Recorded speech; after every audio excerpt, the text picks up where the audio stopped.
This is Writers Not Writing, the show where you can get to know your favorite writers and soon-to-be favorite writers by listening to them confess to the ways they procrastinate. Thanks for procrastinating with us. I'm Benjamin Gorman, and the quiet guy behind the glass there is Doug the producer. I write novels and collections of poetry and stuff. Doug tries his best to make me sound better. And each week we have a secret word to listen for. If you catch it, you earn the right to take an extra break at the time of your choosing from whatever is stressing you out. From NotAPipePublishing, welcome to Writers Not Writing. Today's secret word is body.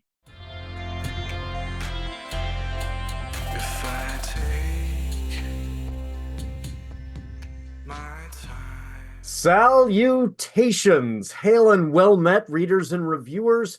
Welcome. I'm very excited to have our guest today. Marcella Stepp-Rodarte is not just an author, a colleague in that way, but Marcella and I have known each other since before either of our first books were published, because she's a teacher just like me, and we worked in the same school district. So very excited to have you here. Welcome. Thank you. So for folks out there, Marcella Stepp-Rodarte has worked as a middle school educator for over 20 years, having achieved the honor of being named Educator of the Year twice. Her passion for writing has fueled her energy and compassion for leading her students by loving them into learning throughout the years. Her debut novel, The Hand of Fate, is now available in ebook and print versions at Amazon and Barnes & Noble. Leading with love is how she hopes to also nurture her readers through her work in The Hand of Fate, as the tale inspires readers to explore their own connection to the world around them and discover their potential for courage. So welcome. I'm very, very excited to have you here. So the first thing that we always have to establish is, the people who are watching on YouTube can see these amazing costumes we are wearing, but the people who are listening on the podcast cannot see us. So tell all the podcast listeners what you're wearing today. Well, it's a cow onesie and slippers because it's Sunday, it's a lazy day, it's a take a breath day. Excellent. Well, because The Hand of Fate is inspired by Norse mythology, that it plays a prominent role in kind of the world you've created. I went with the full Thor costume. And folks out there who are just listening don't know this, but I am in the same physical shape as Thor. All those representations you've seen of Thor, I mean, I spend a good, 20 to 30 hours a week in the gym to look like this. I see it. You can see it. And there. so, I've just got the minimal armor, but no shirt on, totally shaved and waxed and oiled. And I've got my hammer. I am going for the more traditional Thor, so I didn't shave my beard, but I do have the helmet with the horns. So and long, luscious locks. Exactly, the blonde locks. I mean, so if you are listening on the podcast, picture that, and as you are hearing my voice, and just you can just imagine this is all coming from Thor, right into your ears. So, Marcella, I've been looking forward to having you on the show just to hear about how has this debut been going for you? You've got this fantastic new novel that's just hitting the world. I mean, when did the book come out? The book officially came out, I believe, in the end of October. Yeah. So this is very new, and how's that been going? Well, it's a slow start, but I'm learning a lot about the process, and started writing book 2 in this series. And this is a book that has a funny story. So during the time where there was a really popular author writing books about vampires and wolves, and I read the first one and I went, oh my gosh, she's got this great premise, but this is horrible. I didn't like it. I'm sorry. I didn't. No, it is one of the few books I have ever like really written a review that trashed it. Most of the time, if I don't like something, I say nothing at all. But boy, those are and they're bad on the writing side. But people like different things in their writing. I can kind of forgive that. They're also really bad on the kind of gender politics side. Right. That's the thing I have such a hard time with. Is here is this character, and we're all following her, and she's got no agency. She's only described as a klutz who needs to be rescued at every turn, and I'm like, this is not a good message for my kids. This is terrible. Well, yeah, and so I kept complaining, and my oldest son said, you could do better. And I looked at him and I go, yes, I can do better.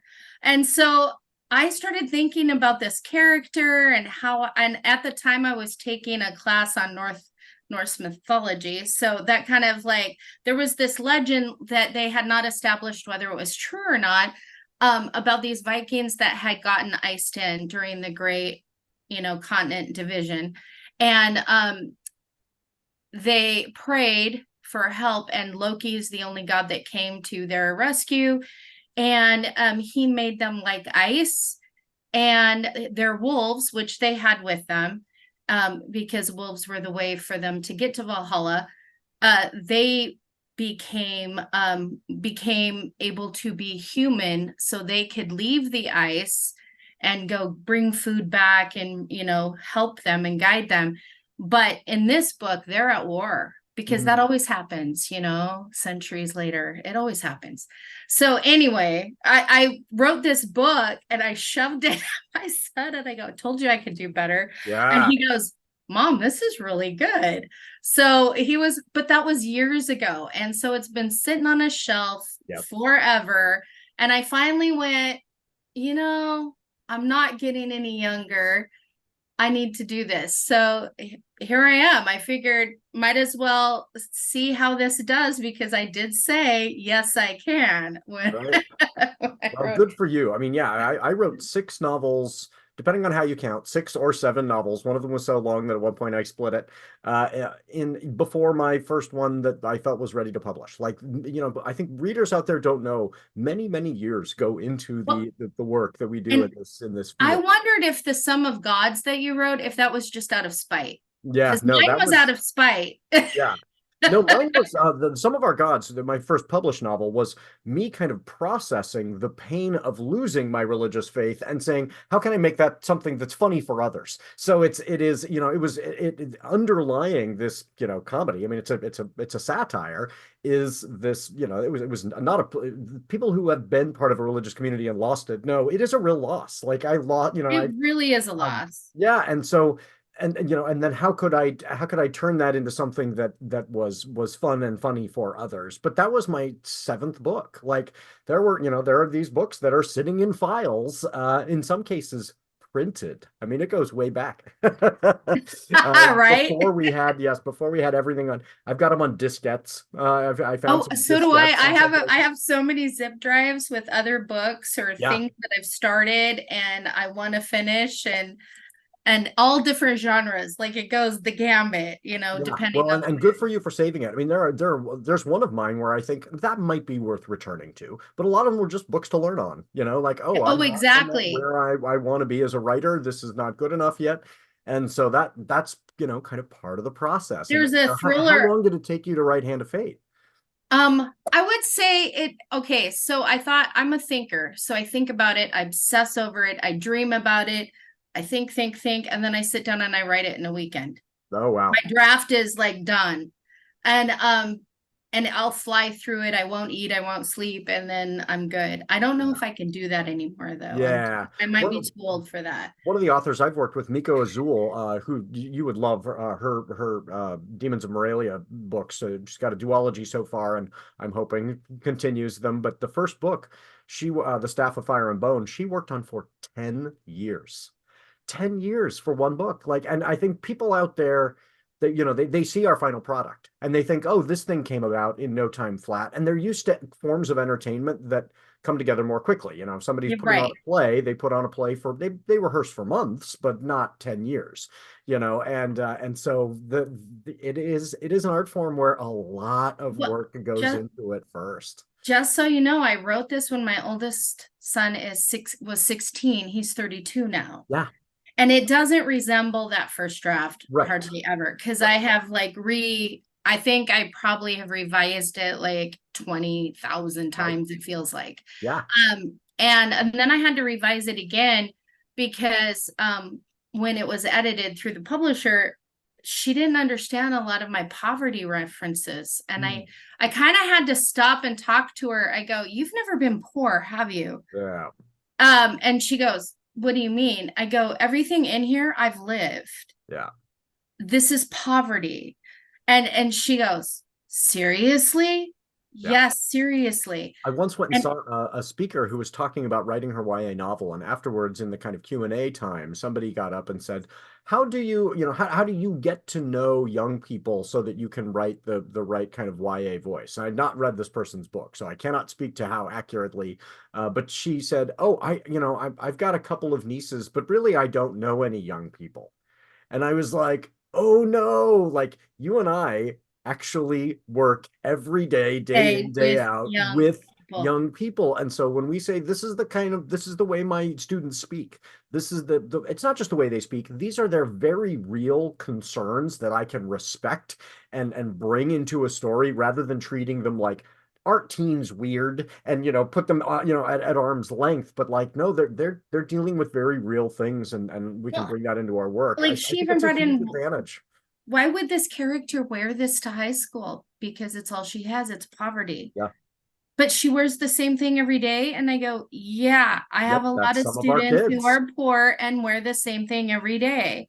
Yeah. Well, and Well, folks outside of the kind of world of poverty don't understand the way our students mask, and so I'll oh, hear, you exactly. hear people in the kind of, the middle and upper middle class people judging and saying, why is it that this kid who, wears the same clothes every day, has a cell phone, and how can they possibly afford that cell phone? And I have to say to them, that cell phone not only may not be connected to a plan, it may not work at all. It may be a broken cell phone the kid is holding so that they look like other kids. That happens. All And the time. this All the pretending time. to mask, and then you're looking at them from the outside and judging. And rather than judging, we need to get to know people and find out what they're really dealing with. It's so much bigger than you know. I still have kids that are wearing masks because it's a comfort and it covers up acne because they don't have the ability to buy products to help them. Yeah, or Or they feel badly about their teeth and they know my family right. cannot afford braces, but I can wear a mask. Yeah. Yep. And so I had to educate the editor, and she goes, I don't know if people are going to get this. And I go, poor people will. Yeah. Anybody who's had to live on government cheese or gone to a food bank, which is a lot of people. A lot And more and people than you and I would. told her, I go, I Okay. suggest you volunteer at a local food bank where you're at so you can get a new perspective. And she kind of went, oh, well, okay. Yeah. And she did it. And Oh, then we had a good. really great conversation. I mean, a really great conversation. I go, those are the kids that are in my class. I see them all the time. I've bought dinners for families before and sent them along for the weekend because the child wasn't sure how they were going to feed their siblings while mom worked the night shift. Yeah. And so I go, it's our reality as teachers, and sometimes we have to show up Yeah. in ways people I don't think understand how teachers have to show up. Like Yeah. Yeah, we'll have sometimes, a snow day and I'm like, yay, snow day off. And then it goes into 2 and it goes into 3. And I'm going, and some people are saying, yay, a third snow day or whatever. And I'm going, that means I've got kids who have not eaten for 3 days. We need to get back into school because some of my kids depend on well, that. and I always tell them, I go, hey, send me an email if you need food, or send me an email. I check my school email every day, even on the weekends, just in case. Yeah. Like I've had to go to a 7-Eleven to stand with a kid in the dark to wait for a police officer to come get them, or a social worker, because they're afraid and there was somebody staring at them, Yeah. and it's like, sure, I'll be there. Give Yeah. me 5 minutes. Go inside. Yeah. I mean, there's But, just things we do because we love them. yeah, and I'm also very cognizant that for every kid who says, "Hey, Mr. Gorman, do you have a snack for me?" there's another kid who is embarrassed to ask. Like we put so much stigma around poverty that a lot of our students who are struggling with poverty are, they finally get the money and they're going to invest it in those overpriced shoes. They're going to invest it in the cell phone that doesn't even get to a plan so that they can hide, and that's very real. And so yeah, yeah, once we have a different connection with our kids who are our Exactly. readers than most folks out there will we'll have access to, because within our own lives we live in our bubble, but our jobs put us into so many different. Oh yeah, and I've always found like whatever's happening in society, we are a social microcosm of what is going on out there in the school. Like we heard about the ICE raids way before they started happening or hitting the news. We knew that our kids were losing family members way before anybody else out there knew, because they were coming to school upset and not knowing who to turn to, and school's a safe place. I mean, like, I feel like we're a microcosm of society in every school you're in, and you get the beauty, you get the ugly, you get the hope, you get the despair, you get it all. Yeah, absolutely. So not to change gears too roughly, but show about procrastination. When you have been escaping from the stuff that we deal with at school all the time, and when you've not been getting to your writing, what has been drawing you away in terms of pop culture lately? Okay, and pop culture. So I was really busy and I missed Godzilla -1, and I'm really upset. I cannot find it on the theater. No. You cannot. My son went. It's nowhere, and I am trying to find a copy anywhere, and I think I'm gonna have to just wait for it to stream, and I'm really disappointed because I've watched all of them. So I'm a big movie fan. I love going to the theater. I love good movies and good storytelling. My husband and I are Reiki masters, we're practitioners, and so we're starting a Reiki business for pain management, people with chronic pain. And we bought a loose leaf organic fair trade tea business. And to kind so, of go with that. Yeah, how did the tea business, how did you get into that, and what all does that entail? Well, the beautiful ladies who owned this house that we bought, that has the business into it, and already had a clean room and the tea business going on, they had to relocate very quickly to California. And so they asked if since we were going to do the Reiki business, if we were interested in buying their tea business, which already has established clientele. Wow. The whole shebang. And we're like, yeah, okay. That's and fantastic. And I make candles. And then my husband's super into succulents, like almost obsession. He thinks they're the greatest plants ever. So we sell these cool arrangements like that. We can't ship those though, which is kind of a bummer. Candles we can. Yeah. So anyway, we're starting that, but really I love watching movies. I love cooking. And I also really, really, really, really, really, really love playing, like, Scrabble, or even, any word game. Old school Milton Bradley word games. Here's the thing that's annoying though. So here I am, the ELA teacher, right? And my husband is a puzzle person. His mind, he can map out an entire town in like 5 seconds, just looking at the map. He goes, okay, I know where I'm going. Doesn't need Google Maps, nothing. Like, he's a puzzle person. He is the only one who has ever beat me.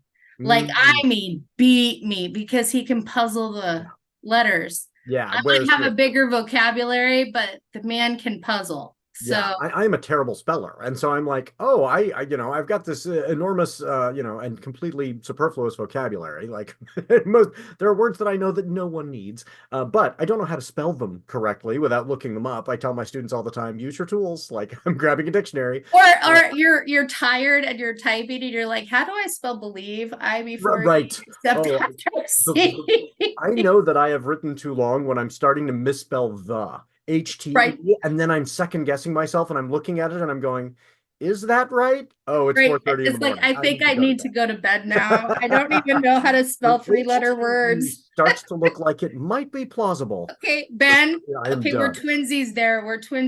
I'm telling you, like, there are times where I'll go to a kid and I'll go, is that spelled right? And they're like, Well, I'm yes. second guessing myself in the middle of a lesson. Yes, the computer has a red underline underneath it, and I'm not sure I agree. I need to go to bed. I'm done.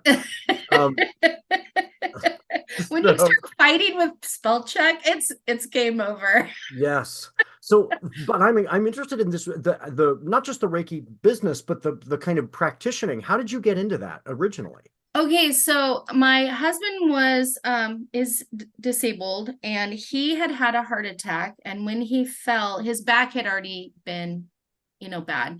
It blew out his entire lower back. Mm. But they couldn't fix his back because of his heart, and they couldn't fix his heart because of his, like, it was Oh, yeah. a thing, and so basically, I'll be honest, our healthcare here is pretty much horrid. Yeah. And they basically sent him home to die. He I've was heard in a the healthcare system. wheelchair for about 2 years, and we there's got to be more. And I mean, and of course, depression hits in when you lose the ability to work and you lose the ability to really walk any distance whatsoever.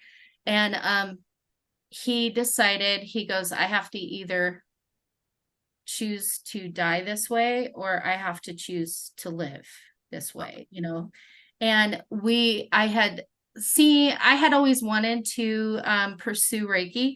And so I said, why don't you do this with me? So I basically took him to the first certification classes, kicking and screaming, because he's like, I can't do this. I'm in a wheelchair. I go, yes, you can. And I go, quit limiting yourself. Just give it a go. And I've already told the instructor that if you don't like it or you don't feel it, he was dragging me after that first Yeah. time, because he actually felt immediate relief from the constant pain he's in. And then after that, we just did the next level, the next level, the next level. And he Reikis constantly, but he is out of a wheelchair. Yeah. And That's amazing. he's still alive. And so we're like, it's worth it for us. I have chronic pain too. And that was my hope, is that I could do it without medication, handle my arthritis, chronic pain, because for me, it's just walking on knives. Like, it's painful. And I can go all day. Right. And usually at night, I've got some pain, but it's like not like it ever was before. Yeah. There So, was a time I thought, I can't teach anymore. I can't do this yeah. anymore. I'm in too Yeah. much pain. Well, and plus the job has changed. It really It is has. incredibly hard now. I heard an interesting statistic the other day that we've heard for years that the average kind of tenure of a teacher staying in the career is 5 years. And that was the stat that was tossed out. And that means that for everybody like us, who's been in, how long have you been teaching now? I think because I taught in a private school prior. So I guess overall I'm like 25, 26, Yeah. but Yeah. And I'm like at 20. teaching public school, Right. it's 21. So for everybody like us who's been in for 20 years, there are 4 people who didn't last a year, right? And so then you get that average of 5. Well, now the average is 3, Wow. because so many of these young people are in these programs. They come into teaching for their first year when they didn't, graduate from college yet. Somebody's so desperate that they're snapping them up and they're saying, you're a junior in college, but we need you to teach. And within a year, they're saying, I have not taken on a master's degree worth of debt, and this is insane. And so they say, forget it, I'm not doing this anymore. I see it in my own district where we're bringing people in where we're not giving them the support that they need. And we're saying, we're just so desperate for you. We're putting you in a classroom with 30 children, at the elementary level, and they'll Well, be burned out in a year. and the thing is the kids, we don't have readers. We don't have a generation of readers anymore. And what I find desperately horrifying about that is that's where kids learn humanity. Yeah. That's where poverty kids can equalize the playing field. That's how our kids that are marginalized can find their friends and can find their sanity. And I feel like no one's turning to books like they did before, especially with our younger generations. And it's not that those books aren't available. Right.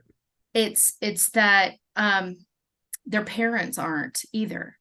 Like it's not in the home anymore as much as it used to be. I love that all of my sons, because I have many grandchildren. I have number 8 on the way. I'm Congratulations. excited. I love my grandbabies.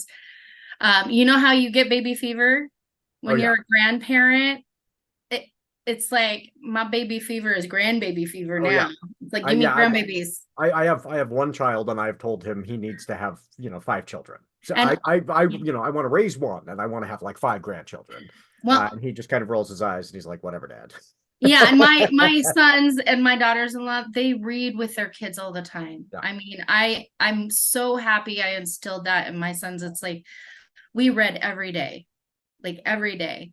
And I feel like there are young families going back to that because they see it too. Yeah. And they want their kids to have more than what they're seeing with some of our older adolescent children. And I always feel like if we could just get them, come on, get back to reading, get back to storytelling, get back to the arts, get back, the things that are usually taken out of schools first is what pulls our kids in. Yeah. And well, I wonder too, there was a piece in the 90s by, of all people, I feel uncomfortable citing David Brooks because he was the kind of token conservative for the New York Times, and somebody that I don't agree with very often. But he wrote a piece in the 90s warning of what he described as the breaking of the missionary model. And he said, look, you've been compensating teachers for, the last 100 years based on respect, not pay, not anything else. The model was always deeply, I mean, he didn't acknowledge this, but was always deeply sexist. It was, teachers will be single women. As soon as they get married, they have to get out of the profession. And so we don't need to pay them much.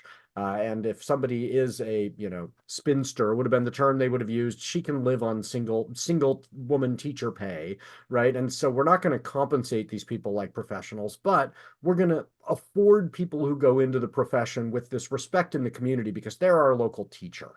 And if we lose that, then teachers are going to say, okay, then you have to pay me like someone who has a master's degree. And he warned, if we're going to break that model, and if we take away this sense that being a teacher is giving to a community, being a teacher is doing public service, then the model is going to be broken, and either people won't do it anymore, or they're going to expect to be paid like any other professional.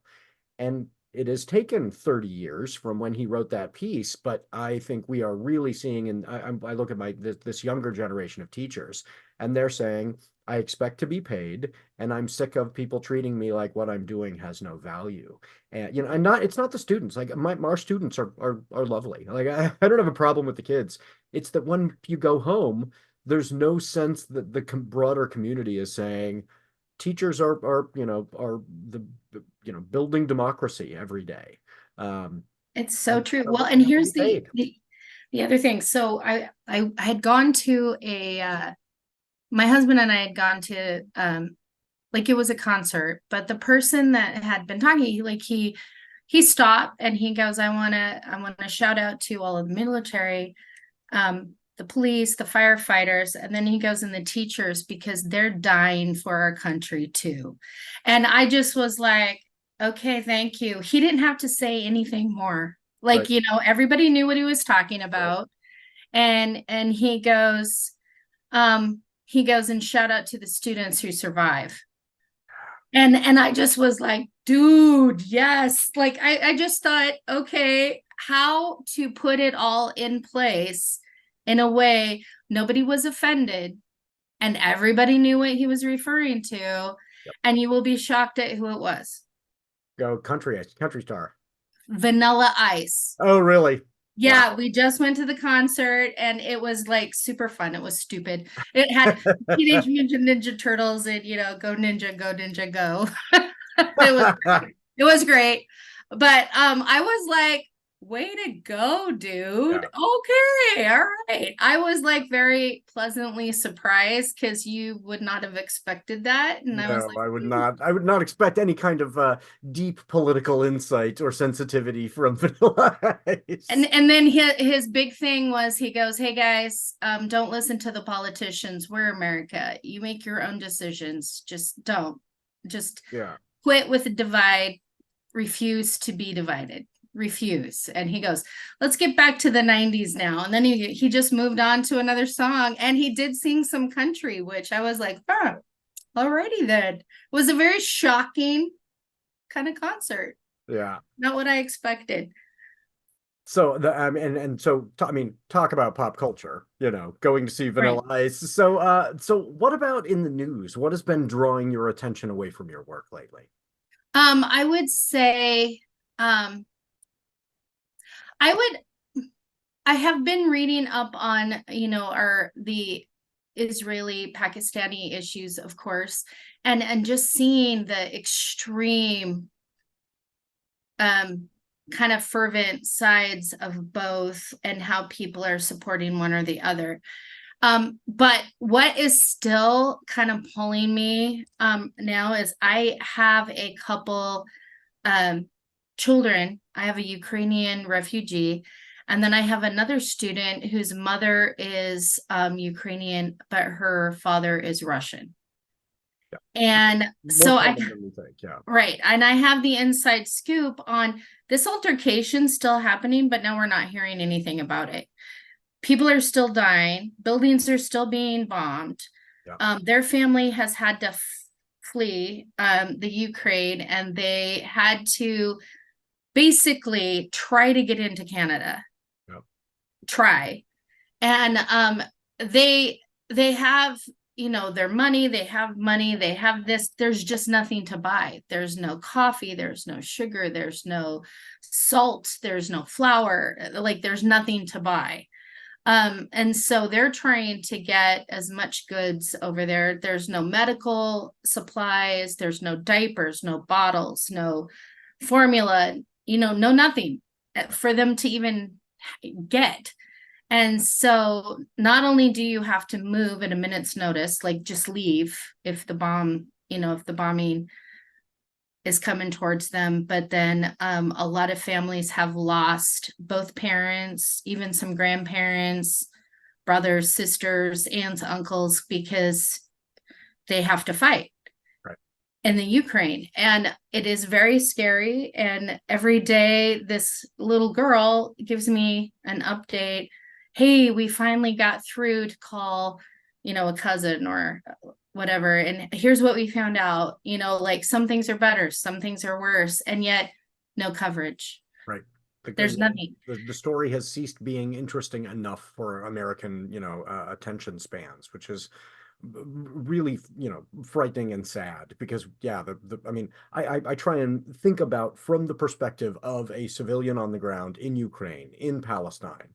This thing has happened that you had no control over. In Ukraine's case, a dictator from across the border decides he owns your country and just invades. In the Palestinian case, some terrorists that you had no contact with, no agreement with, attack the neighbor next door, and then the right-wing politician there sees this as an opportunity to invade your country. And so what you're experiencing on the ground is very similar, whether it's, in Ukraine or in Palestine. Right. Somebody's just, blowing up the local hospital and blowing up the grocery store. And we don't think about, okay, well, you can't now get food. You can't get the medical attention you need. And people are absolutely, dying of things that are so, we would never even consider people dying of, just not having water.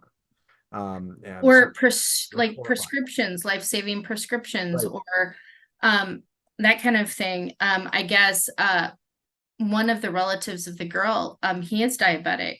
There is no insulin, so he cannot eat carbs. Like he goes, luckily there's hardly anything to buy, so I'm doing okay. Yeah, but I'm like, that is so sad to me that to me, that is such a dictator way to advance through a country, because you cut off food, you cut off this, you cut off that. It's sounds very similar to another time in history. Yeah. Yeah. Yeah. And It's been really frightening to watch who is willing to tolerate it. I remember, a U.S. senator's response to the Hamas attack was to say, well, we should, I don't even know if he said that Israel should or if he implied that we should participate in turning Gaza into a parking lot. That was his phrasing. And I just, he was talking about genocide, and this was an American senator. And so it is very scary. And now there are people talking about, hey, let's tacitly allow, Putin to invade more countries. And I just think, what does that say that we have become so callous to right. the lived experience? And that's what I think that's what's pulling me, like politically within the current events, is just how divisive and how, I don't know. I have this theory that when we had that solar eclipse, the one that only happens every, 100 so years, that the Native Americans believe that that is a time of unmasking. Everything that's been masked will now be revealed. And from that moment on, we have seen kind of the darkness in America, not only in the public, but within our politics. Like, there are so many things that have been unmasked. Whether you believe that or not, the reality is that nobody should even wear a mask anymore. You should be transparent and truthful, because this is the time of unmasking. Your words are going to reveal who you really are.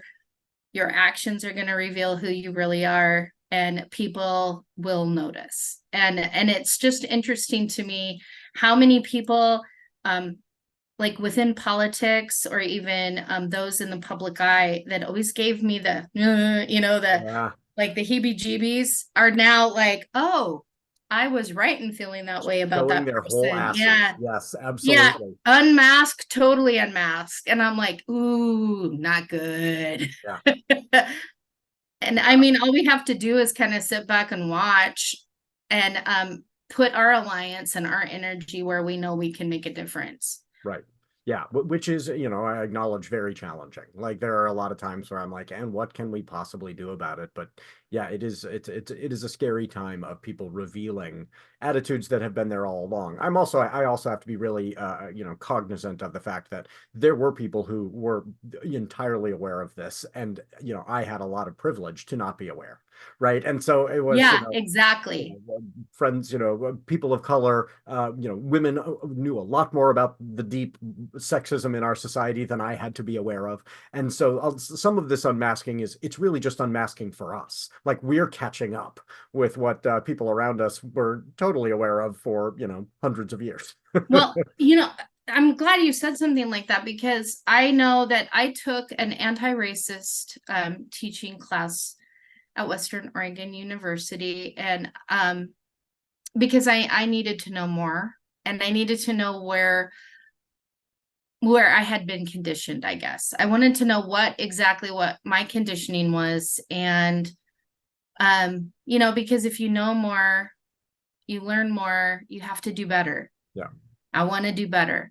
So I took this class, and we had to do so much self-reflection. And so, coming from a foster home trauma childhood background, I felt more in line with my friends of color than I kind of did, because we had similar stories, similar traumas, similar experiences, similar poverty.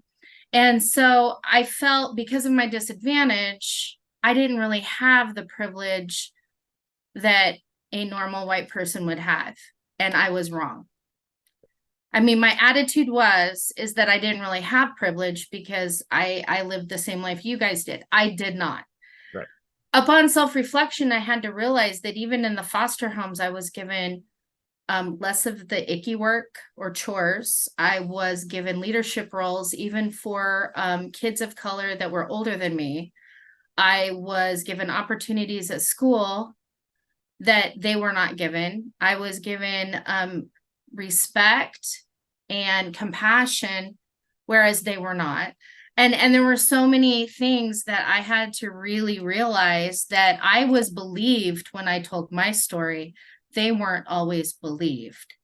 Yeah. And once I went through this process of self-reflection and deeply looking at my privilege, even disadvantaged as I was looking at my privilege, I just sat there stunned, and I'm like, I was conditioned not to see that. I was conditioned not to know I even had privilege. And yet here it was Which is the happening in way. front of me, and Yeah. I didn't recognize it because I was never taught to recognize it. And I mean, no shame in that, but that is the way privilege works, right? Privilege is the Oh, privilege to not acknowledge a privilege, right? And so, yeah. how often did I think about the fact that I didn't have to look for a ramp to find my way into a building? Never, because I had the privilege of being ambulatory And and you not don't until a you're in a wheelchair, cast or right? until Yeah. you have And crutches. so, yeah, Yeah. privilege is what we have the privilege to not see. And Mhm. so this has been a time of the unmasking is in many cases just a time of kind of awakening to what the people around us were fully aware of, and the people with the most privilege and power were like, nobody knows this stuff. Well, nobody except the majority Right. are aware of it, but a minority of us who had privilege and were able to go, I don't have privilege, I don't have power. Oh yeah, I do. I've got a lot, and what am I Well, doing? and then the other part of the unmasking is that it's also unmasking a lot of people's power. Um, and it's inciting them to, I think, make their move. Yeah. Like, look at how many extraordinarily diverse women we now have in politics that never would have entered into politics had they not been, I guess, inspired to do so because of, the situations that have been occurring politically. And I don't want to get in the talk of presidents or any of that Oh, because, I'm fine with it. well, I feel like one favor Trump did for us was he made a lot of women really, really mad. Mhm.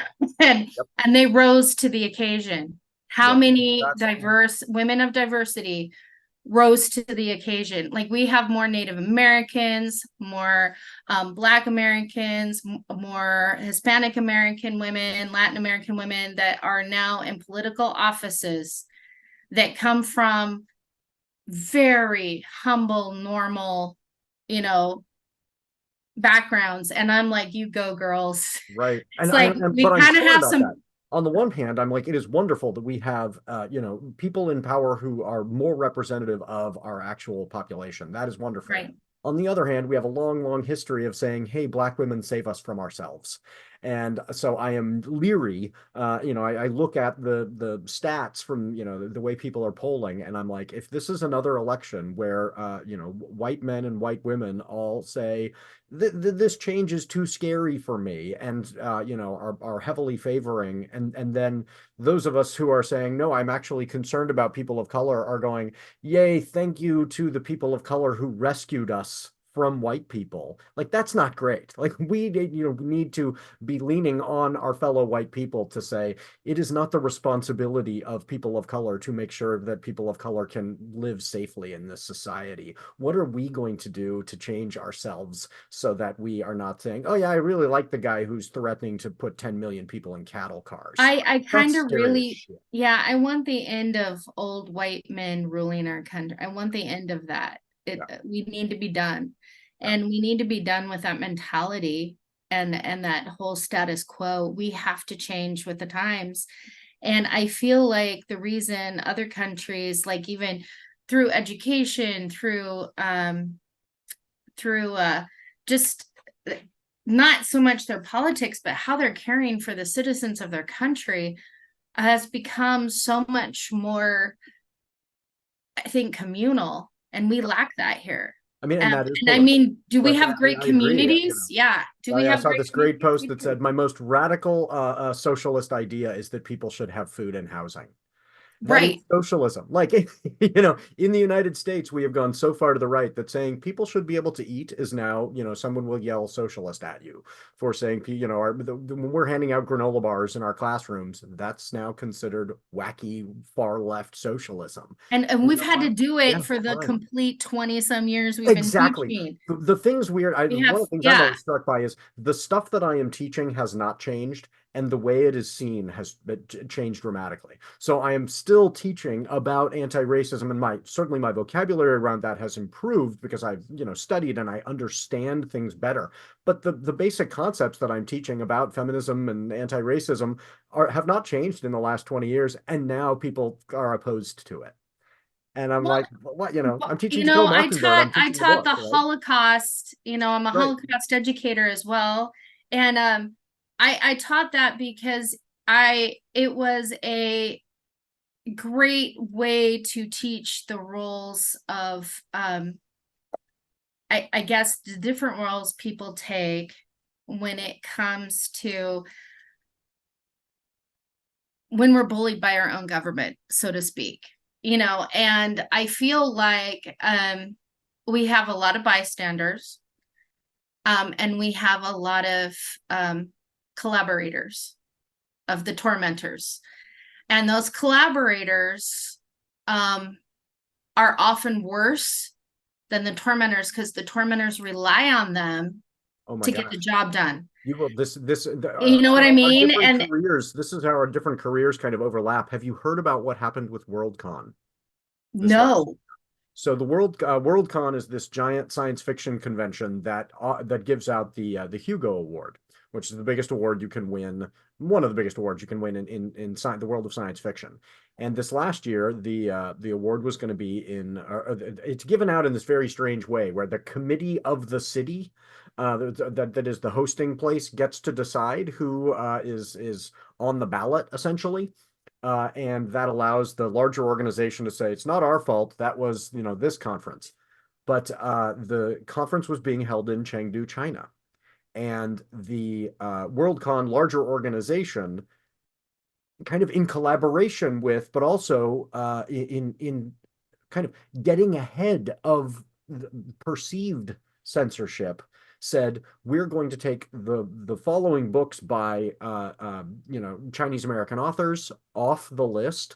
We're going to take any book that we think may be controversial in China, so it's got a reference to homosexuality, or it references Taiwan as an independent country, or anything like that, and we'll just remove those. So that then no, they give out the awards. no. They give the awards to some excellent books, like no knocking the books that won. But then when they release the data, it turns out there were all these fantastic books that were not eligible, and they were declared ineligible not by the Chinese government, but by those collaborators you're talking about, people who are going out of their way to kind of get ahead of the perceived, what might be censored. And I was reading about people who kind of, tell us how to prepare for fascism and how to combat fascism. And kind of one of the hallmarks of anti-fascism is don't concede in advance, right? Because if you are trying to figure out how to obey, you create a permission structure where you're saying to the oppressive government, hey, you could get away with this. This is another thing you could potentially get away with, and I wouldn't stand up to it, by trying to, foresee, oh, what are they going to allow? And so it's, how do we resist at every turn so that we're not ceding the ground to people who See, would. here's how I see it. If they all planned like teachers plan, they'd be okay. We have our plan A. Here's the lesson plan as is. But then we also have a plan B, a plan C, and a plan D, depending on who's in class that day. Right. Or if we, you know what I mean? And it's Yeah. like, and I will stick with plan A until I'm told I can't. Well, but it's interesting because this same phenomena is happening in places like Florida, where they'll pass a law that says you can't do anything, you can't talk about homosexuality in your classroom, and it's vague. And then teachers again will compromise in advance. So they'll say, well, I'm not sure if this would constitute talking about homosexuality if I just teach this author who is a queer author. And so I will censor in advance. And this was saying, like, fight it, get called out, teach that author. And that way you don't allow the danger of possible censorship to create a lot more censorship. And I thought that was really interesting. So one of my friends who lives in Florida, she is a wonderful woman of color, and she has a beautiful family. And when they started banning books, she bought them all and put them in her house because she's like, hell no, they're going to tell me what my kids can read or can't read, and I'm like, good for you. That's why I love you. Wow. But it's part of it too is I think, and I know people might not want to hear this, but it starts at home. Yeah. Like if you censor your kids too much at home, oh, they're not ready for that. Are they not ready for it? Or are you not ready to have that discussion with them? Well, you're right. And you know what I mean? And it's like, if the kids start seeing parents are censors, they're far more likely to go, and government should be censors. Like government becomes parent by extension. And so if we raise our children to say, my role in your life is to be somebody who is a provider, and I empathize and I care for you, and we are building a community and we come up with rules in this household together, that will be then the perception they have of how we should build community. And if instead it's I'm the one who hits you and I am the one who tells you what you cannot read, they're going to go out into the world and go, that's government's job, is to abuse its populace and prevent us from having literature. And so, well, and part of that too, it's like, sure, age appropriate, you make available what you feel is age appropriate, but don't censor the hard topics, because your kids are capable of understanding more than what you think. And if you don't think they're exposed to that haphazardly through billboards, oh my gosh, and media messages, and walking down the hall of the school, they will hear right, they're going to be exposed to it. Shouldn't that conversation happen at home? And shouldn't you talk about it and let them establish where they stand on it? And it's like so when my sons got to the age where we had to have the talk, the birds and the bees talk. And I called it the birds and the birds and the bees and the bees and the birds and the bees talk, because I wanted them to make sure that if you are, I love you. It doesn't matter if you aren't gay. Like it's like I did it all. And I go, and you can't trust people if they say, oh, this is my first time. You gotta use protection. You gotta do this. Right. Here's what's gonna happen. It's gonna be made available to you. I never ever want you to feel like you can't ask me for help in that. I don't need to know the details. All I need to know is that you're safe, you're keeping your partner safe, whoever they may be. That's it. That's all I need to know.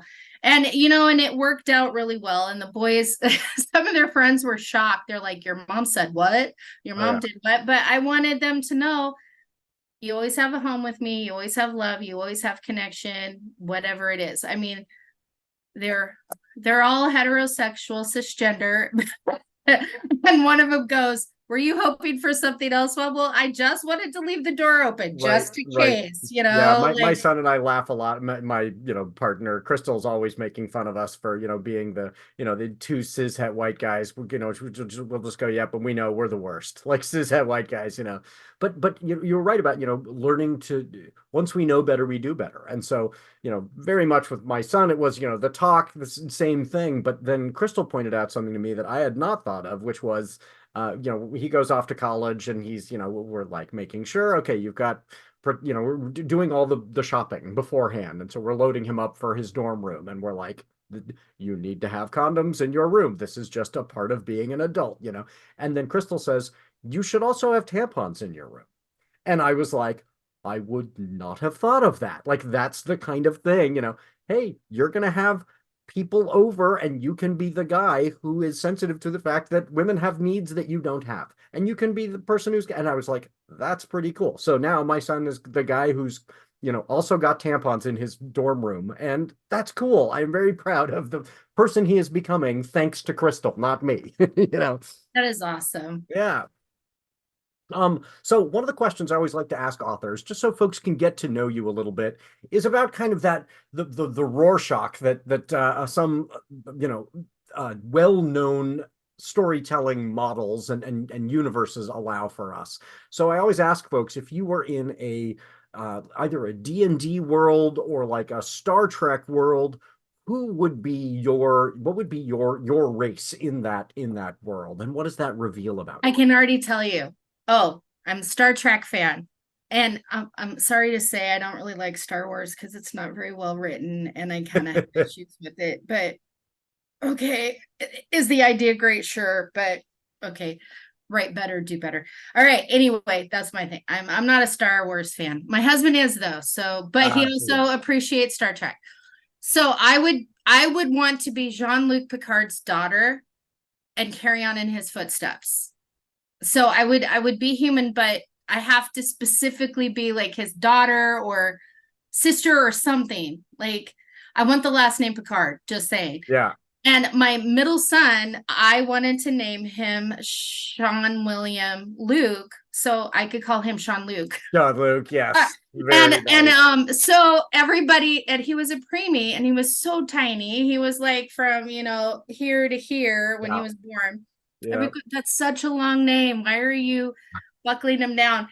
Finally, somebody realized what I was doing. I had snuck this by everybody, and they're like, "You're naming him after Jean-Luc Picard," and I go, "Yeah, I kind of am." So I call him Sean William, and I still let Sean William Luke kind of fly through, just because Did he grow up to be a Star Trek fan himself? So for the tiniest baby, he had these two first names, and then Luke in the middle, just so it's Sean Luke. Yeah. But, did he grow up to be a Star Trek fan? Is he a Star Trek fan now? Is he a No, but he does love really good sci-fi and fantasy. He is an avid reader. He and I are a lot alike, but it's like my introverted side of me alike. You know what I mean? Or my oldest son, my youngest son are more my extroverted side of me. Isn't that like interesting? you kind of see him. But he kind of is, he thinks it's kind of stupid funny, but I have a picture of him as a little preemie baby in a little Star Trek uniform. Oh, it was so awesome. Cute. I know, I wish I had it. I could show you. Yes. Was it before he had hair, or was he born yeah, no, he was bald. He was so bald. Yeah, all my babies were perfect. Bald. It was like Jean-Luc, the bald baby. Ever. It was so great. That's so great. Oh, that's wonderful. Okay, so we're going to go to our ad break, but when we get back from our ad break, I'm going to ask you what you've been daydreaming about lately. Special announcement time. NotAPipe Publishing has always been committed to helping authors and readers find one another. Well, this show, which is all about helping readers get to know writers, just hit a milestone. 10,000 views on YouTube. So to celebrate, instead of charging authors to advertise their books on the show, I'm going to run your ads for free throughout 2024. If you want to make a 30 to 60 second video about your book, let folks know what it's about and where to find it, and don't forget your name and the title. I'll run one or two of those in our ad spot each week. Just send an MP4 file to the NotAPipe email address in the show notes. Let's fix up some readers and authors into reader relationships. 2024. More readers, more writers, more books. Hello, my name is Fred Gambino. I've worked in the story industry for 4 decades as a film and game concept artist and a book cover artist. My love of story has led me to write my debut novel, Dark Shepherd, to be published by Newcom Press in May 2024. A fast-paced science fiction action thriller, it opens on the beach, where starships are crashed from orbit in order to break them up. Breela's in charge of several giant dismantling machines, and her job is to further take apart the shattered ships.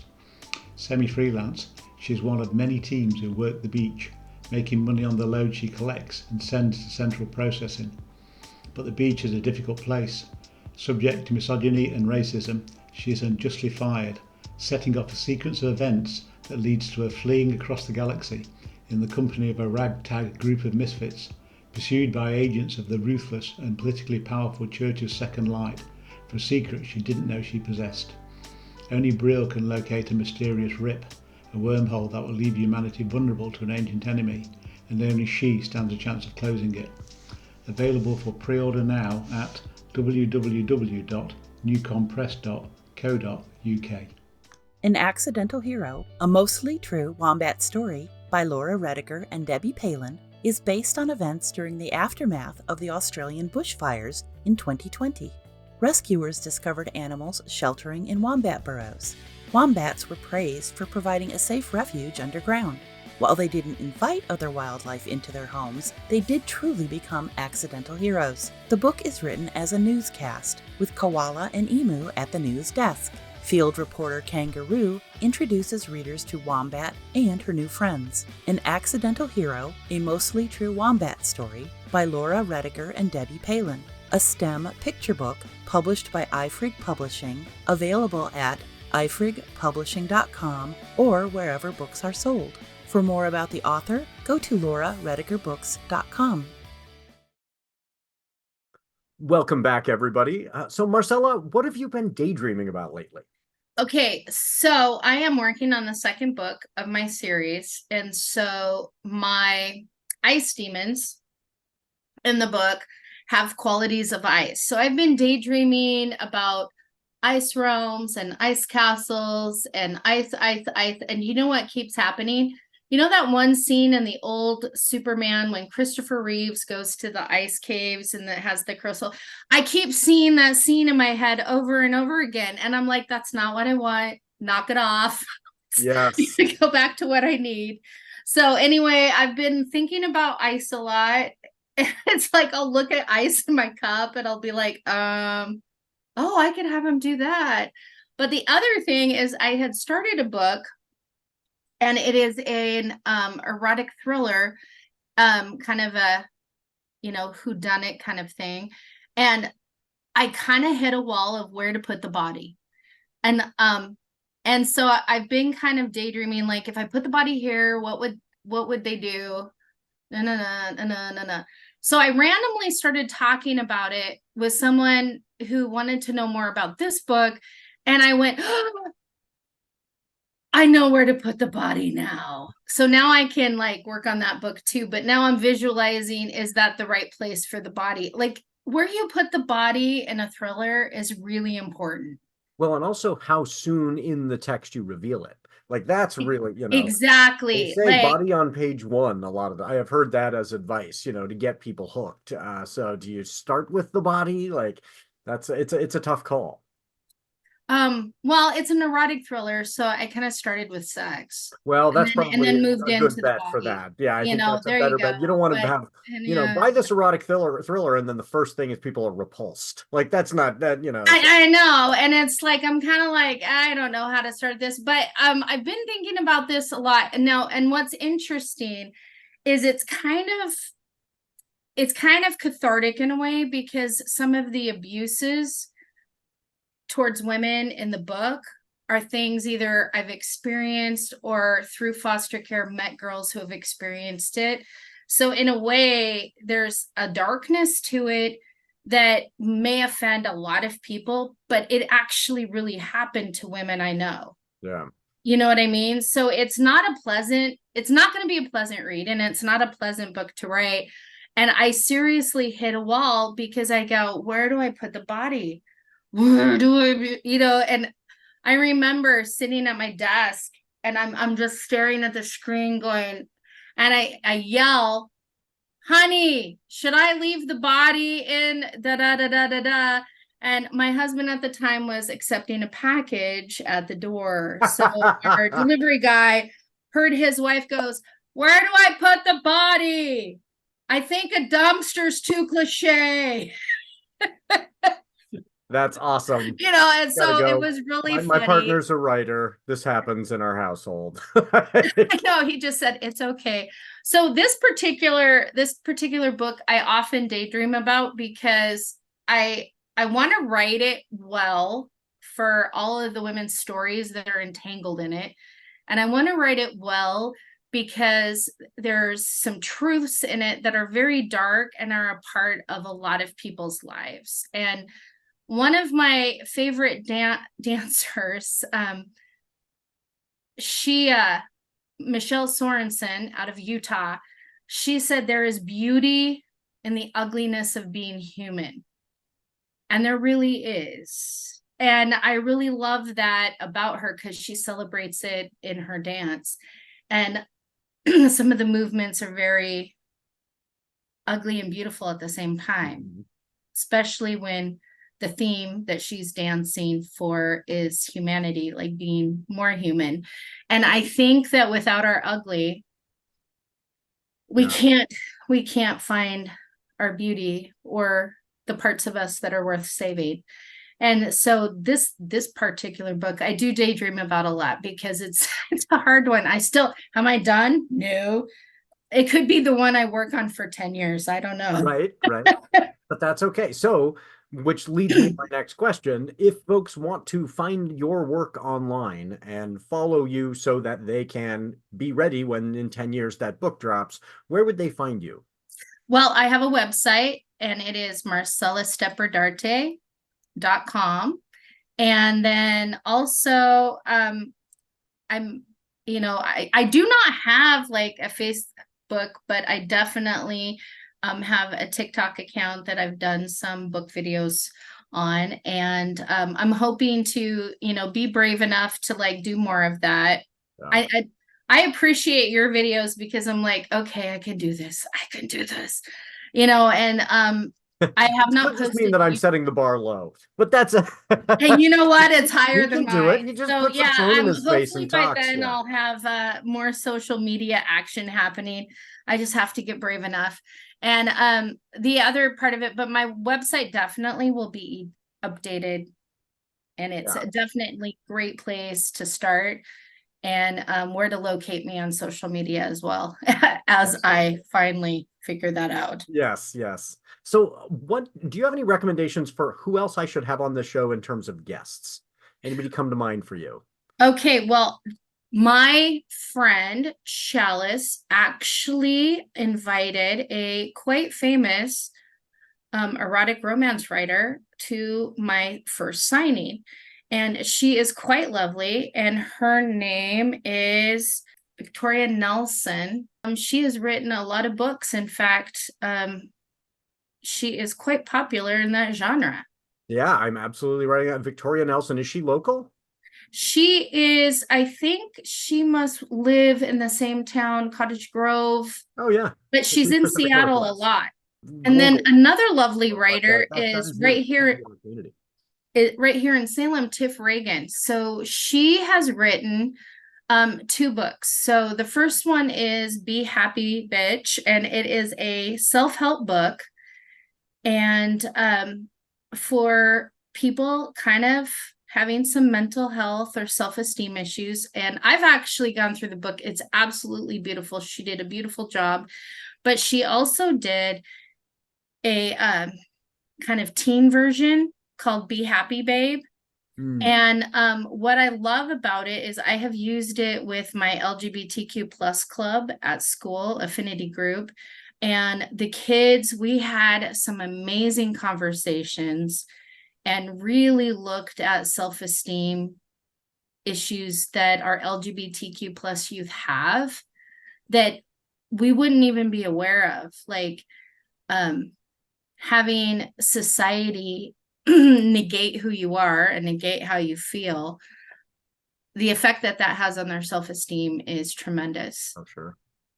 And affects their mental health tremendously. And this book was lovely because it offered, it really offered, I feel, conversation starters. In fact, I think any parents, if they have a child who is kind of dealing with lower self-esteem, get 2 workbooks, work through them together.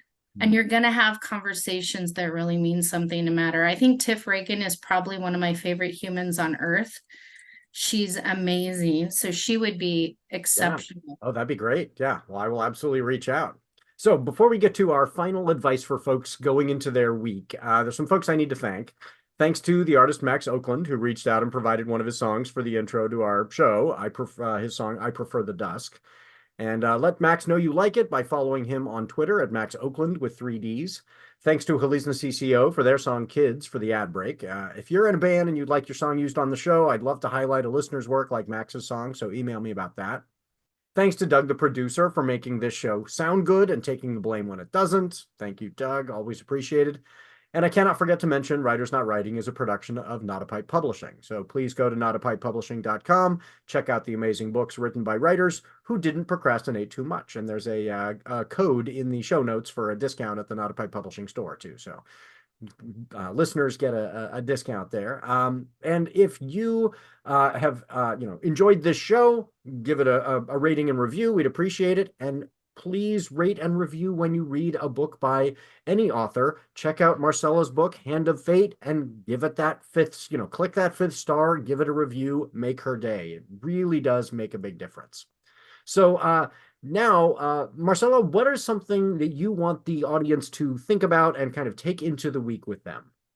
So the theme of this book is making connections, and it's about love. It's about the love you feel for the people close to you. And this summer, my mother passed away. And one of the things I think that I reflected on that really meant a lot to me is that the only thing we can take with us is the love we have for others, the love we're given by others, and the connections we make. So go out this week and make those connections to people you know, people you don't know. Take the time to share with the people you love how much you love them. You never know. And not only that, but it is truly the one thing that deserves our time and energy, because it is the only thing that follows us when we're no longer here. Yeah. And I, completely agree. The only thing I would add to that is no matter how much you procrastinate this week, we're still proud of you. Thank you.